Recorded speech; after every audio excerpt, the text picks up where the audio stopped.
새벽 5시 수산시장은 이미 활기가 넘쳤습니다. 생선 비늘이 공중에서 반짝이고 칼이 도마 위에서 춤을 추는 소리가 시장 전체에 울려 퍼졌어요. 그 한가운데 서 있는 여인 정인화는 60이 넘은 나이에도 여전히 눈빛만큼은 날카로웠습니다. 인화 씨, 오늘 참치 상태 끝내주네요. 특별히 2마리 빼놨어요. 아이고 고마워요. 우리 손님들 오늘 복 터졌네. 인화는 익숙한 손놀림으로 참치의 상태를 확인하며 미소를 지었죠. 20년 전 남편의 외도로 모든 것을 잃고 작은 포장마차에서 시작한 그녀의 횟집은 이제 전국에 23개의 지점을 둔 프랜차이즈로 성장했습니다. 인환의 횟집이라는 간판은 이제 맛집의 대명사가 되었어요. 어머니, 이번 주말에 대전 지점 오픈 파티 준비 다 됐어.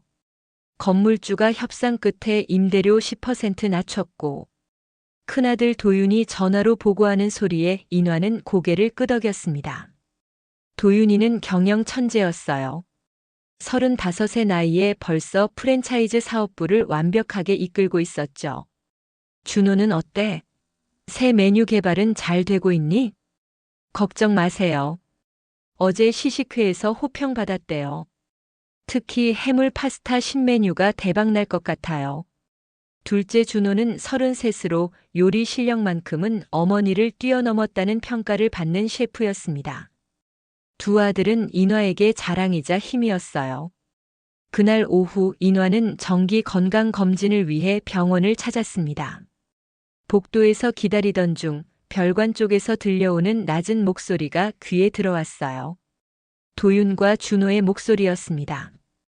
형, 어머니 재산은 어떻게 정리하는 게 좋을까? 본점은 당연히 내가 가져가야지. 내가 요리로 키운 가게니까. 무슨 소리야? 프랜차이즈 전체 경영은 내가 해왔어. 본점은 전체 이미지의 핵심이야. 당연히 내 관리 하에 둬야지. 형이 욕심이 너무 많아. 어머니 돌아가신 뒤엔 인화의 심장이 얼어붙었습니다. 어머니 돌아가시면이라는 말이 귓가에서 메아리 쳤어요. 검사 결과도 나오지 않았는데 아들들은 벌써 재산 분배를 논의하고 있었습니다. 손끝이 차갑게 식어가는 느낌이었어요. 병원 화장실에 들어가 거울을 보니 갑자기 늙어버린 얼굴이 그녀를 바라보고 있었습니다. 두 아들을 키우기 위해 20년을 바친 시간, 그 모든 희생이 한순간에 물거품이 된 듯 했어요. 인화는 차가운 수돗물로 얼굴을 적시며 깊게 숨을 들이쉬었습니다. 아직 끝나지 않았어.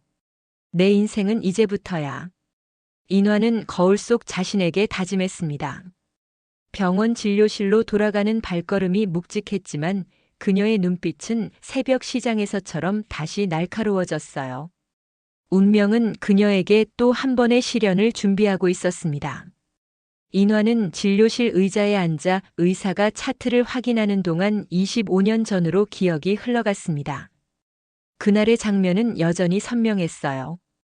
고급 호텔 로비, 남편 김진석이 젊은 여자와 손을 맞잡고 웃는 모습, 그리고 인화의 손이 남편의 뺨을 강하게 내리치던 순간, 나 이제 꼴 보기 싫어.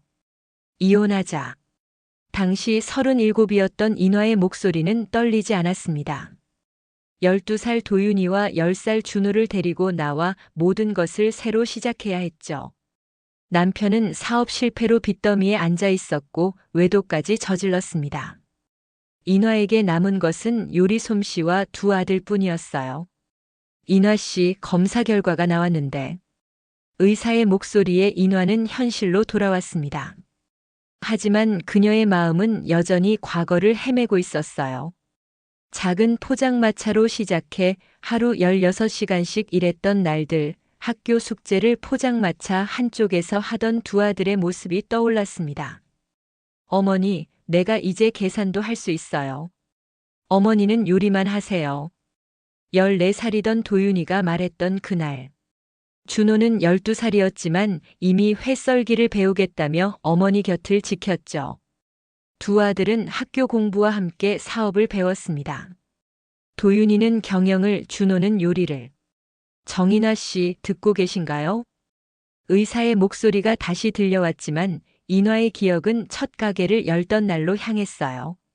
도윤이는 20살, 준호는 18이었죠. 작은 골목에 문을 연 인환의 횟집은 입소문을 타기 시작했습니다. 도윤이의 마케팅 전략과 준호의 새로운 메뉴 개발이 시너지를 냈어요. 어머니, 우리가 프랜차이즈로 확장하면 어떨까요? 제가 사업 계획서 작성했어요. 대학교 경영학과에 다니던 도윤이의 제안으로 가게는 급성장했습니다. 25이 된 도윤이는 MBA를 마치고 본격적으로 사업 확장에 나섰고 23세 준호는 일식 요리 유학을 마치고 돌아와 메뉴 개발에 몰두했죠. 30대 후반의 인화는 두 아들과 함께 성공의 궤도에 올랐습니다. 정인화 씨. 의사의 단호한 목소리에 인화는 깜짝 놀라 현실로 돌아왔어요. 죄송합니다. 잠시 생각에 빠졌네요. 검사 결과가 좋지 않습니다. 위암이 의심돼서 정밀 검사가 필요해요. 인화는 담담하게 고개를 끄덕였습니다. 의사의 설명을 들으며 그녀의 마음은 복도에서 들었던 두 아들의 대화로 다시 향했어요. 성공한 지금 그들의 눈에 자신은 재산 목록일 뿐인 걸까요? 인화의 가슴이 무거워졌습니다. 진료실을 나오자 두 아들이 의자에서 벌떡 일어났어요. 어머니, 검사 결과가 어떻게 나왔어요? 도윤이가 물었습니다. 정밀 검사를 더 해봐야 한대. 별거 아닐 거야. 인화는 담담하게 대답했어요. 병원을 나서는 길 인화는 두 아들을 바라보았습니다. 한때는 그녀의 전부였던 아이들. 그들의 눈빛에서 진심을 읽으려 했지만 복도에서 들은 대화가 계속 귓가에 맴돌았어요. 인화는 깊은 한숨을 내쉬었습니다. 오늘은 내가 요리할게. 옛날처럼 셋이서 저녁 먹자. 정인화의 인생에 유상민이 나타난 것은 그녀가 55생일을 맞던 해였습니다. 그는 프랜차이즈 사업 컨설턴트로 두 번의 만남 만에 그녀에게 반했다고 고백했어요. 경험 많은 사업가로서 그는 인환의 횟집의 잠재력을 누구보다 잘 알아봤습니다. 인화 씨, 당신의 브랜드는 전국구로 성장할 수 있어요. 제가 도와드리겠습니다. 처음엔 경계했지만 상민의 진심 어린 조언과 따뜻한 관심에 인화의 마음은 조금씩 열렸습니다. 혼자 보낸 18년 그녀도 누군가의 진심 어린 사랑이 필요했어요. 상민은 사업적으로도 큰 도움이 되었습니다. 그의 조언으로 인환의 횟집은 더욱 체계적인 프랜차이즈로 성장했고 1년 만에 지점수가 25개로 늘었어요. 어머니, 상민 씨와 결혼하시는 거 저희는 반대하지 않아요. 어머니의 행복이 가장 중요하니까요. 도윤의 말에 준호도 고개를 끄덕였지만 두 아들의 눈빛에는 미묘한 불안감이 스쳐 지나갔습니다. 그럼에도 인환은 18년 만에 재혼을 결심했어요. 결혼 후 상민은 인환의 횟집의 CFO로 합류했고 그의 재무 전략 덕분에 회사는 폭발적으로 성장했습니다. 우리 제주도에 해산물 직배송 센터를 만들면 어떨까요? 물류비를 30% 절감할 수 있어요. 상민의 제안은 항상 탁월했습니다. 그의 지휘 아래 인환의 횟집은 전국 25개 지점을 가진 중견 프랜차이즈로 성장했어요.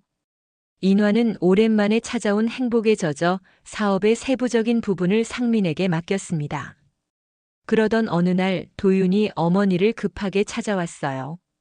어머니, 회계장부가 이상해요. 최근 3년간 약 10억 원이 빠져나간 흔적이 있어요. 인화는 처음엔 믿지 않았습니다. 하지만 준호까지 합세해 증거를 보여주자 그녀는 직접 조사에 나섰어요. 결과는 충격적이었습니다. 상민은 체계적으로 회사 자금을 빼돌려 해외 계좌로 송금해왔고 심지어 회사 핵심 자료가 담긴 하드디스크까지 가지고 사라졌어요. 어떻게 이럴 수 있지? 인화는 무너지는 마음을 추스르며 경찰에 신고했지만 상민은 이미 해외로 도주한 후였습니다. 20년 전 남편의 배신보다 더 큰 상처였어요. 인화는 다시 한번 모든 것을 잃은 느낌이었습니다. 어머니, 우리가 있잖아요. 다시 일어설 수 있어요. 도윤과 준호의 위로에 인화는 겨우 정신을 차렸습니다. 하지만 상민의 배신은 회사에 치명적인 타격을 주었어요. 핵심 거래처 정보와 레시피 데이터가 유출되었고 자금 유출로 인해 회사는 심각한 재정 위기에 처했습니다. 그리고 이제 위암 진단까지 받은 상황. 인화는 병원 침대에 누워 천장을 바라보며 깊은 한숨을 내쉬었어요. 항암 치료를 시작한 지 2주일, 그녀의 몸은 점점 약해지고 있었습니다. 어머니, 오늘 기분이 어떠세요? 도윤이 병실에 들어오며 물었습니다. 괜찮아. 항암제가 좀 힘들지만 이겨낼 수 있어. 인화는 억지로 미소 지었어요. 도윤이 나간 후 준호가 조용히 병실에 들어왔습니다. 그의 표정이 어두웠어요. 어머니, 제가 사업 확장하면서 은행 대출을 좀 받았는데 보증이 필요해요. 어머니 명의로 된 본점 건물을 담보로 넣으면.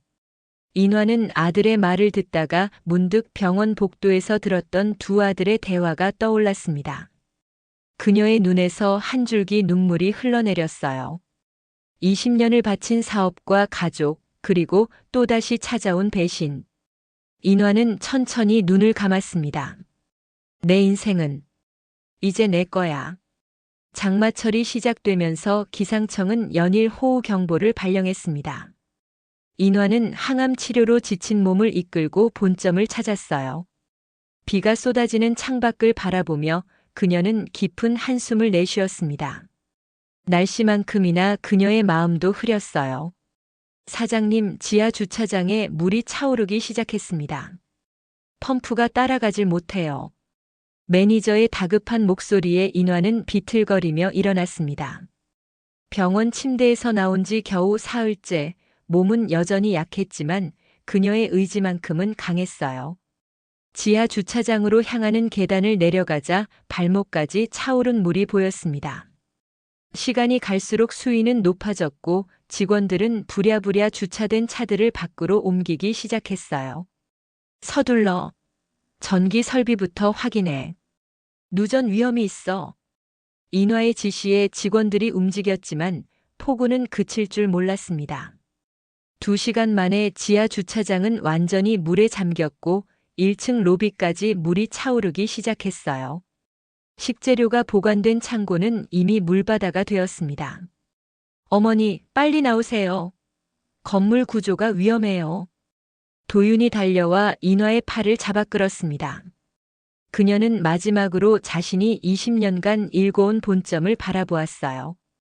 물속에 잠긴 테이블과 의자들, 벽에 걸린 사진들이 눈에 들어왔습니다. 인화의 눈에서 눈물이 흘러내렸어요. 다음 날 폭우가 그치고 피해 상황이 드러났습니다. 인환의 횟집 본점은 완전히 망가졌어요. 지하 주차장의 전기 설비가 모두 파손되었고 1층 홀과 주방은 복구가 불가능할 정도로 훼손되었습니다. 인환은 보험사 직원과 마주 앉아 고개를 떨구었어요. 죄송합니다만 이번 침수는 보험 적용이 어렵습니다. 자연재해 특약에 가입되어 있지 않으셨거든요. 청천벽력 같은 소식이었습니다. 상민이 모든 보험 업무를 담당했었는데 비용 절감을 이유로 중요 특약들을 제외시켰다는 사실을 이제야 알게 된 거예요. 인화는 말없이 보험 서류를 내려놓았습니다. 어머니, 본사 사무실도 문제가 생겼어요. 준호가 다급하게 전화를 걸어왔습니다. 본점 붕괴로 인한 충격은 그것으로 끝나지 않았어요. 상민이 떠난 후 재정 상태가 악화된 회사는 이번 침수 피해로 직원들의 급여 지급에도 차질이 빚어졌습니다. 20개가 넘는 지점의 직원들, 무려 300여 명의 생계가 위태로워진 상황이었어요. 구조 조정을 해야 할 것 같아요. 최소 5개 지점은 정리하고 본사 인원도 줄여야. 도윤의 말에 인화는 묵묵히 고개를 끄덕였습니다. 그녀의 마음은 이미 결정을 내린 상태였어요. 모든 것을 다시 시작해야 했습니다. 이번엔 아들들에게 의지하지 않고 온전히 자신의 힘으로. 아니, 내가 직접 결정할게. 내일 오전 10시에 임원 회의를 소집해. 인화의 단호한 목소리에 도윤은 잠시 놀란 표정을 지었습니다. 오랜만에 보는 어머니의 결단력 있는 모습이었어요. 인화는 이제 암 투병 중인 환자가 아니라 인환의 횟집의 대표이자 결정권자로 돌아왔습니다. 다음 날 회의실, 인화는 등을 곧게 펴고 앉아 임원들을 바라보았어요. 항암 치료로 머리카락은 많이 빠졌지만 그녀의 눈빛만큼은 여전히 강인했습니다. 우리는 구조 조정이 아닌 제도약을 준비할 겁니다.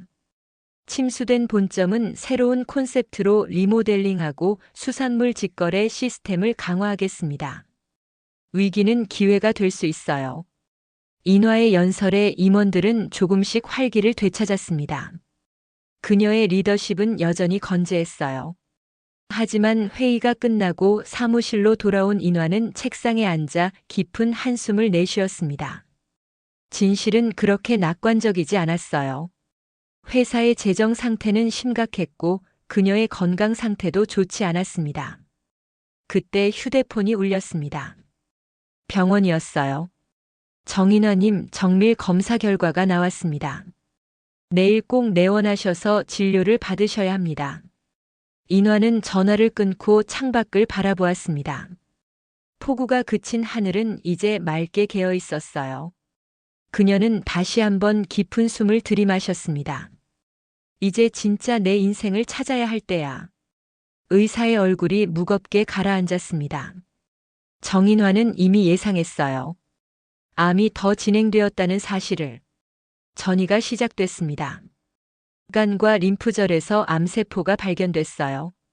인화는 담담하게 고개를 끄덕였습니다. 바깥 세상에는 오히려 평온이 찾아온 듯 했어요. 지난 장마의 흔적은 말끔히 사라지고 가을 햇살이 병원 창문으로 따뜻하게 비춰들었습니다. 얼마나 남았죠? 적극적인 치료를 받으시면 1년, 길게는 2년도 가능합니다. 의사의 말에 인화는 쓴웃음을 지었어요. 1년. 20년 넘게 일해온 시간에 비하면 너무나 짧았습니다. 하지만 그녀에겐 그 1년도 소중했어요. 항암 치료 계속할게요. 최대한 버티고 싶습니다. 병원 복도로 나온 인화는 의자에 앉아 잠시 눈을 감았습니다. 발걸음 소리가 들려왔어요. 익숙한 목소리가 그녀의 귓가를 스쳤습니다. 형, 들었어? 어머니 상태가 안 좋대. 전이 됐대. 응, 의사한테 들었어. 이제 재산 정리 얘기를 꺼내야 할 때인 것 같아. 인화는 눈을 떴지만 몸은 움직이지 않았어요. 그녀는 두 아들이 보이지 않는 모퉁이에서 대화하는 소리를 계속 들었습니다. 본점 부지는 내가 가져야 해. 내가 새로운 콘셉트로 완전히 리모델링할 거야. 말도 안 돼. 그건 우리 브랜드의 상징이잖아. 내가 경영권을 가져야지. 어머니가 아직 정신이 멀쩡하실 때 유언장을 작성하시게 해야 해. 인화의 가슴에 차가운 얼음이 내려앉은 듯 했습니다. 자신이 아직 살아있는데 두 아들은 벌써 재산 분배를 논의하고 있었어요. 그녀는 천천히 일어나 화장실로 향했습니다. 거울 속에 비친 자신의 모습은 항암 치료로 얼굴이 부어오르고 머리카락은 거의 다 빠져 있었어요. 하지만 눈빛만큼은 여전히 강했습니다. 이제 나를 위한 시간이야. 그날 저녁 인화는 집으로 돌아와 혼자 소주 한 잔을 따랐습니다. 의사는 술을 금지했지만 오늘만큼은 예외를 두고 싶었어요. 첫 잔을 비우자 전화벨이 울렸습니다. 어머니, 저 도윤이에요. 내일 시간 되세요? 드릴 말씀이 있어서요. 그래, 오전에 병원 다녀와서 본점에 있을 거야. 다음 날 도윤은 본점 사무실에서 어머니를 만났습니다. 그는 평소보다 정장을 깔끔하게 차려입고 서류 가방을 들고 있었어요. 어머니, 제가 새로운 프로젝트를 시작하려고 해요. I-푸드라는 해산물 가공식품 브랜드예요. 이미 투자자들도 관심을 보이고 있어요. 인화는 묵묵히 아들의 설명을 들었습니다. 도윤은 꼼꼼하게 준비한 사업 계획서를 펼쳐 보였어요. 그런데 초기 자본이 필요해요. 은행에서 대출을 받으려면 보증이 필요한데 어머니 명의로 된 본점 건물을 담보로 넣으면 좋겠어요. 인화의 표정이 굳어졌습니다. 어제 병원에서 들은 대화가 떠올랐어요. 도윤의 목소리가 계속됐습니다. 당연히 모든 이익은 나눌 거예요. 어머니 치료비도 제가 책임질게요. 인화는 천천히 고개를 저었습니다. 미안하구나. 하지만 그건 안 될 것 같아. 왜요? 괜찮은 사업 아이템이에요. 본점은 담보로 넣을 수 없어. 내가 직접 제기할 밑거름이 필요하거든. 도윤의 얼굴이 순간 일그러졌다가 빠르게 진정됐습니다. 그는 억지로 미소를 지었어요. 물론이죠. 어머니 뜻대로 하세요. 도윤이 떠나고 2시간 후 준호가 사무실을 찾아왔습니다. 그의 손에도 서류 뭉치가 들려 있었어요. 어머니, 저 융자 좀 받으려고요. 요즘 요리 연구에 집중하고 있는데 장비가 필요해서요. 본점 주방을 개조하려면 4천만 원 정도가 필요해요.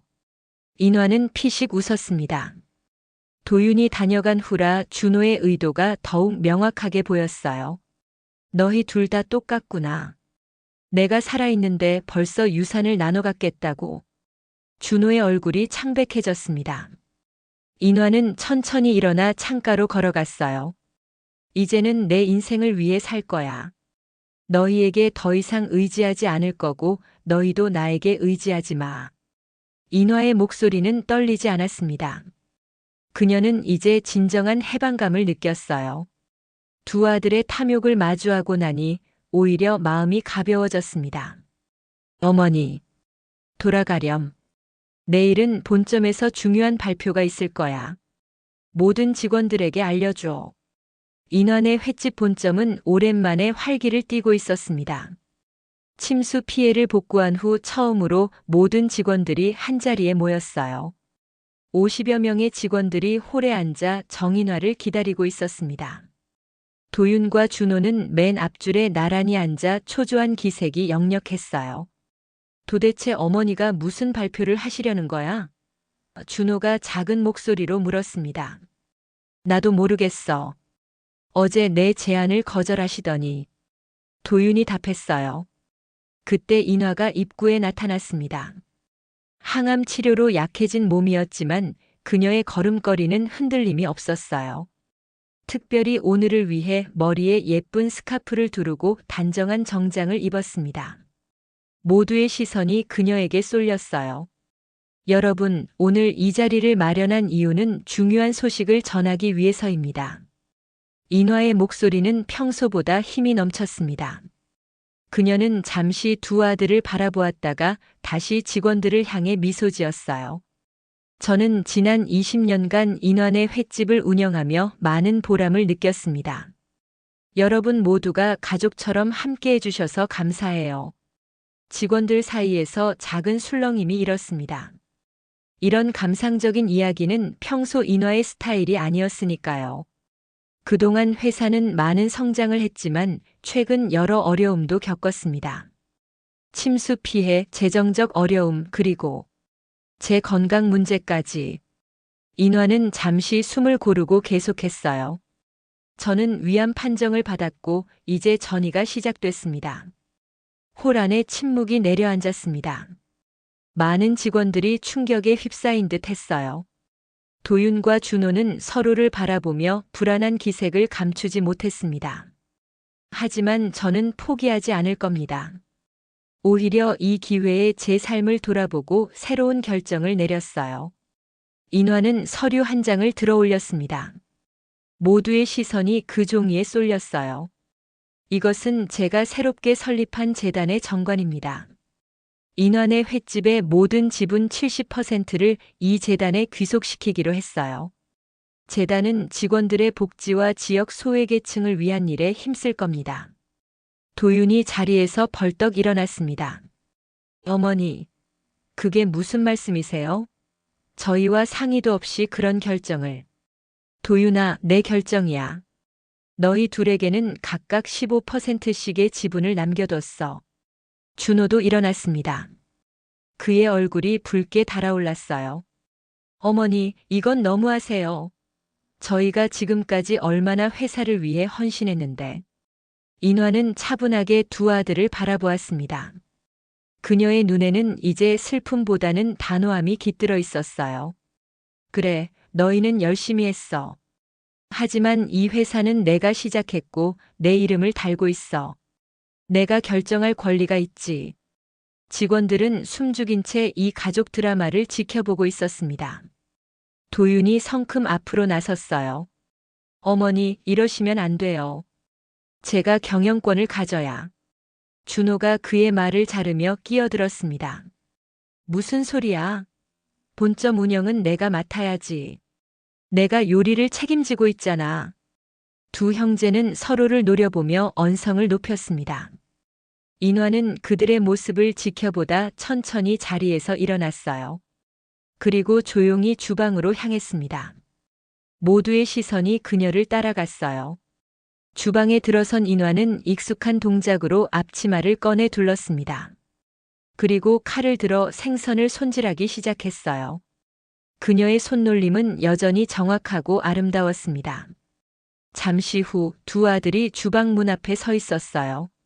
어머니. 도윤이 불렀습니다. 인화는 손을 멈추지 않고 대답했어요. 이 가게는 아직 내 거야. 둘 다 나가. 그녀의 목소리는 낮지만 강인했습니다. 18년 전 남편의 배신을 맞닥뜨렸을 때처럼 흔들림이 없었어요. 두 아들은 잠시 서로를 바라보다 주방을 나갔습니다. 인화는 다시 칼을 들어 올렸습니다. 생선 비늘이 칼날에 반사되어 빛났어요. 그녀의 눈에서 한 줄기 눈물이 흘러내렸지만 얼굴에는 미소가 번졌습니다. 이제 진짜 내 인생을 시작할 시간이야. 강릉의 작은 바닷가 마을, 파도 소리가 마치 자장가처럼 들려오는 곳에 정인화는 새 보금자리를 마련했습니다.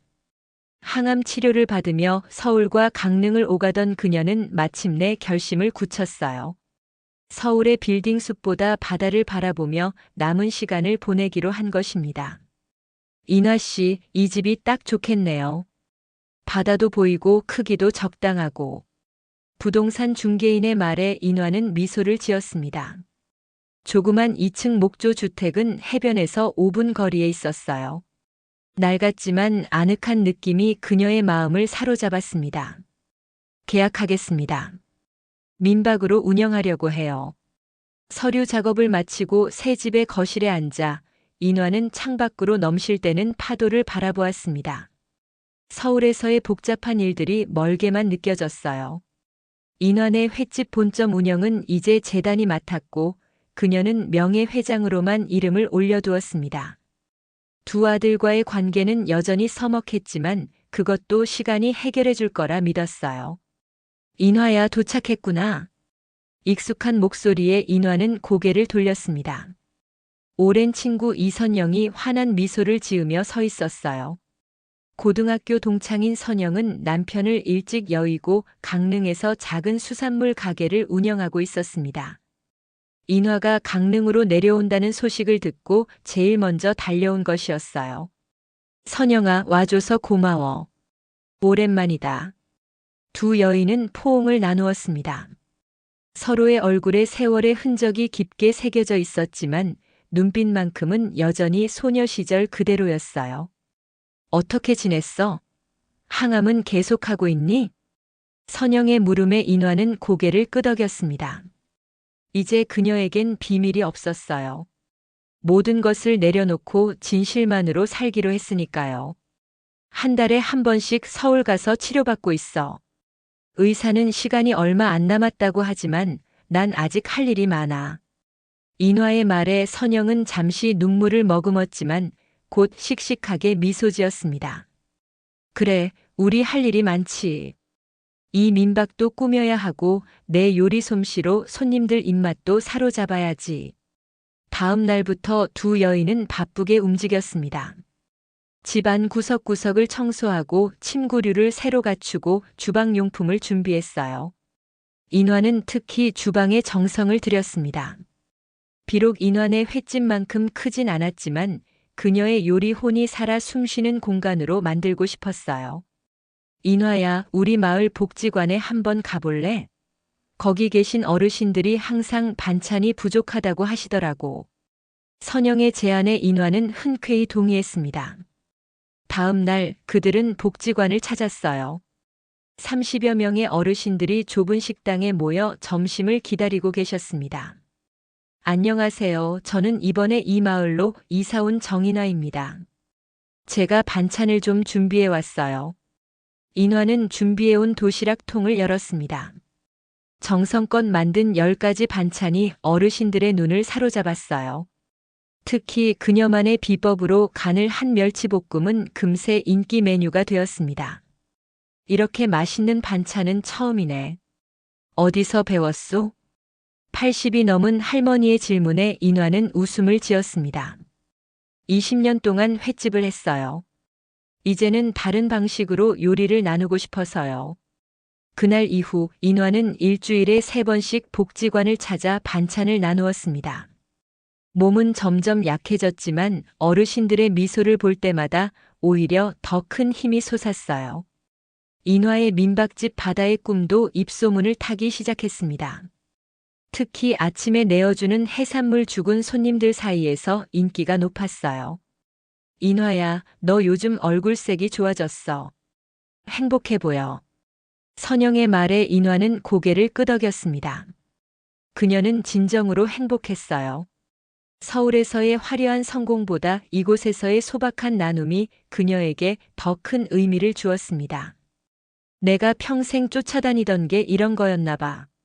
진짜 내 모습으로 살아가는 행복. 봄이 되자 민박집 마당에는 꽃들이 피어났습니다. 인화는 작은 텃밭도 가꾸기 시작했어요. 비록 항암 치료로 쉽게 지치곤 했지만 흙을 만지는 시간만큼은 모든 고통을 잊을 수 있었습니다. 그날도 인화는 텃밭에서 일을 하고 있었습니다. 갑자기 누군가 뒤에서 그녀를 불렀어요. 어머니. 인화는 천천히 고개를 돌렸습니다. 오랫동안 보지 못했던 목소리, 그녀의 마음을 흔드는 목소리였어요. 정인화의 앞에 서 있는 사람은 그녀의 큰아들 도윤이었습니다. 그의 모습은 몇 개월 전과는 사뭇 달랐어요. 번듯한 정장 대신 구겨진 청바지에 낡은 티셔츠를 입고 있었고 항상 자신감이 넘치던 눈빛은 초췌함으로 가득했습니다. 어머니, 잘 지내셨어요? 도윤의 목소리는 떨렸습니다. 인화는 천천히 일어나 흙이 묻은 손을 앞치마에 문질렀어요. 그녀의 마음속에는 분노와 그리움이 뒤섞였지만 얼굴에는 담담함만 남아 있었습니다.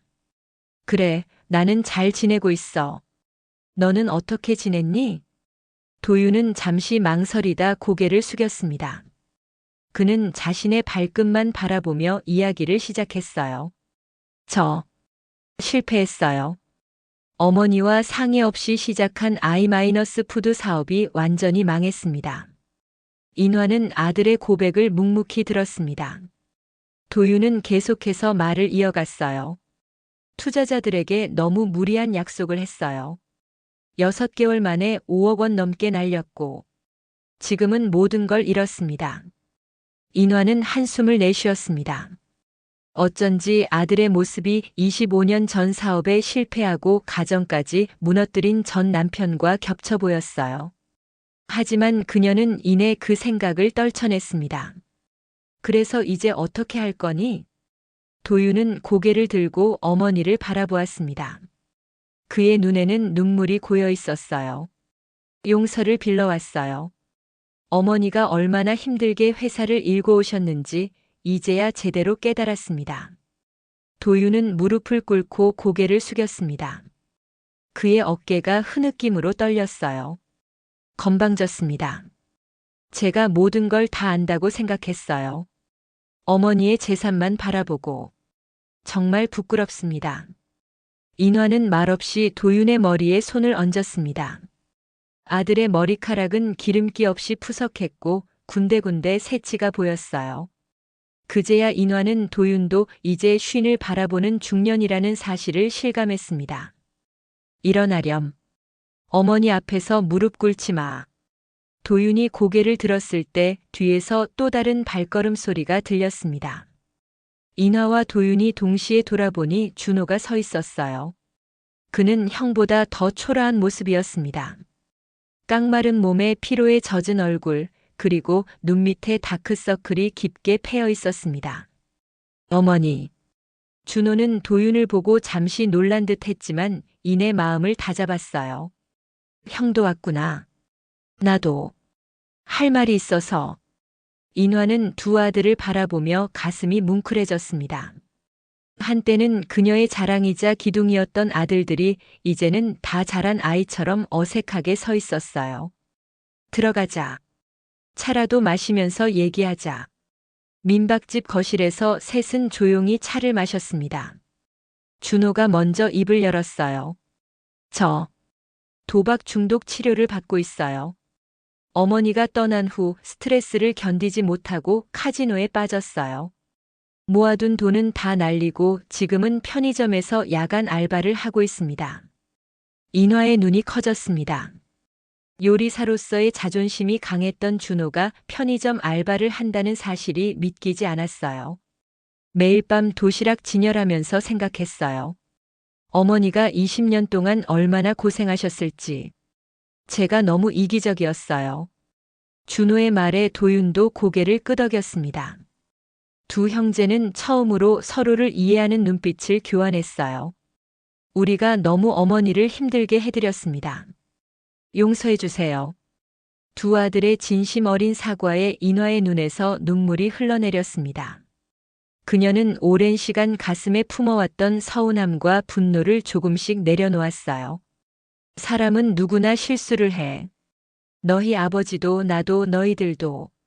중요한 건 그 실수를 인정하고 바로잡으려는 마음이야. 인화는 두 아들의 손을 꼭 잡았습니다. 그녀의 손은 항암 치료로 여위었지만 그 온기만큼은 여전히 따뜻했어요. 이제 너희를 용서할 준비가 됐다. 하지만 용서받는 것보다 중요한 건 스스로를 용서하는 거야.